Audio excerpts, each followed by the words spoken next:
साधारण आपल्या पायात बसेल या मापाची चप्पल आहे. 9 ते 10 इंच त्याचं माप आहे. यासाठी साधारण 8 ते 10 दिवस कालावधी लागला. याच्या अगोदर मी बैलगाडी बनवली आहे, रेड्याची गाडी बनवलेली आहे. त्यानंतर पिण्याच्या पाण्याचा पिंप बनवला आहे, कळशी बनवली आहे, घागर बनवलेली आहे.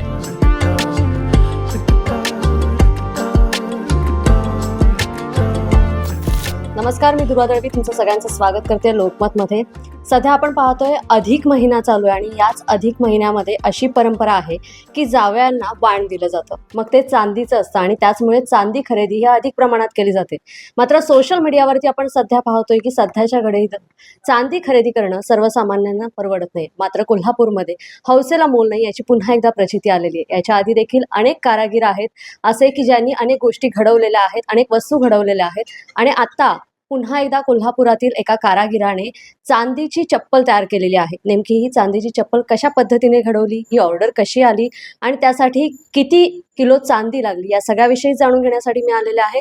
कोल्हापुरातील आपल्यासोबत कारागीर आहेत. सर, काय सांगाल, कशा पद्धतीने ही चांदीची ऑर्डर आली आणि किती चांदी याला वापरली? नमस्कार. एका व्यापाऱ्याने मला ही चप्पलची ऑर्डर दिली होती. त्याने ते माप दिलं होतं, त्यानुसार मी ही चप्पल तयार केलेली आहे. यासाठी साधारण 8 ते 10 दिवस कालावधी लागला आणि साधारण 1500 ग्रॅम याचे वस्तूचं वजन 1500 ग्रॅम आहे. म्हणजे कोल्हापुरी चप्पलचं वजन आहे ते 1500 ग्रॅम आहे. त्याची साधारण किंमत 4 ते सव्वा लाख 4 लाख रुपयाच्या आसपास होते. ही चांदीची चप्पल घडवताना नेमक्या कोणत्या गोष्टी आहेत ज्या तुम्ही पाळल्या? म्हणजे ह्याचा मोड कसा तयार केला, त्याच्याबरोबर कोल्हापुरी चप्पल तयार करण्यासाठीची ती डिझाईन आहे, ती डिझाईन कशा पद्धतीने तयार केली ह्याच्याविषयी थोडक्यात सांगा. कोल्हापुरी चप्पल मी पहिल्यांदाच तयार केली. त्यासाठी मी कोल्हापुरी चप्पल पहिल्यांदा विकत घेतली. ती कशा पद्धतीने बनवली जाते याचा अभ्यास केला आणि त्यानुसार मी जसे चमड्याचे कोल्हापुरी चप्पलचे पाड होते तसेच चांदीचे कोल्हापुरी चप्पलचे पाड तयार केले मी आणि ते जोडून त्या पद्धतीने मी कोल्हापुरी चप्पल तयार केली. साधारण आपल्या पायात बसेल या मापाची चप्पल आहे. 9 ते 10 इंच त्याचं माप आहे आणि साधारण 1.5 किलो त्याचं वजन आहे.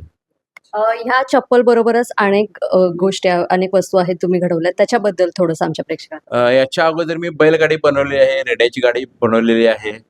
त्यानंतर पिण्याच्या पाण्याचा पिंप बनवला आहे, कळशी बनवली आहे, घागर बनवलेली आहे.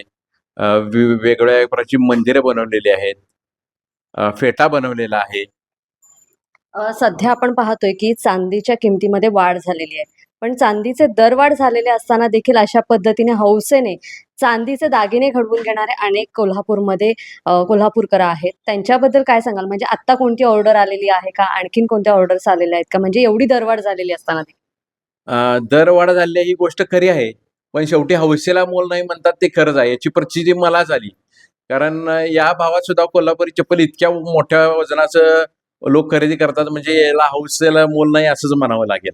असं आहे. अशा प्रकारच्या बऱ्याच मला ऑर्डर येत असतात सारख्या वरच्यावर, कारण युनिक आयटम आपण तयार करतो. मार्केटमध्ये न मिळणाऱ्या आपण सगळ्या वस्तू तयार करतो असतो, त्यामुळं काम हे मला असं राहतच. सध्या चांदीचा दर पाहता ग्राहकांना काय आवाहन कराल? काय राहील का चांदीचा दर? कारण की आणखीन दरवाढ होईल का, मग चांदी खरेदी करायची की नाही, अशा संभ्रमावस्थेत सध्या ग्राहक आहे. चांदीचा दर वाढेल किंवा कमी होईल याविषयी काय आम्हाला जास्त ज्ञान नसतं, म्हणजे ते एमसेक्सच्या दरवर ठरत असते. पण साधारण अजून असं वाटतं की चांदीचा दर वाढणार आहे असा अंदाज आहे. म्हणजे मार्केटमध्ये असं बोललं जातं की चांदीचा दर अजून वाढेल, असं बोललं जातंय. पण चांदीचा दर जरी वाढत असला तरी कोल्हापुरातील ग्राहक तुमच्याकडे येत आहेत, कारण की तुम्ही अँटिक पीसेस तयार करतायत आणि ते खरेदी करतायत. आता कोल्हापुरी चप्पल झाली, ह्याच्या पुढची कोणती अशी वस्तू तयार कराल की जी कोल्हापूरकरांसाठी नवीन असेल आणि महाराष्ट्रासाठी?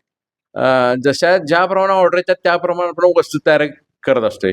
मग ती कितीही अवघड असू दे किंवा कोणत्याही नमुने असू दे, अशा प्रकारे सगळ्या आपण वस्तू तयार करत असतो. नक्कीच सर, आपण पाहिलं कोल्हापूरमध्ये अधिक महिना सुरू आणि अधिक महिन्यासाठी जावयाला वाण देण्यासाठी एकाच सासऱ्याने आहे जी कोल्हापूरची ओळख असलेली कोल्हापुरी चप्पल ती चांदीमध्ये घडवून घेतली आणि त्याच्याविषयीच आपण जाणून घेण्यासाठी आज आलेलो. हा व्हिडिओ तुम्हाला कसा वाटला आमच्या कमेंट बॉक्समध्ये नक्कीच सांगा. याबरोबरच मी इथेच सांगते, लोकमतसाठी कोल्हापूरहून दुर्वा दळवी. आमच्या यूट्यूब चॅनलला देखील सबस्क्राईब करा, ज्याचं नाव आहे लोकमत कोल्हापूर, आणि आमचं फेसबुक पेज देखील फॉलो करायला विसरू नका.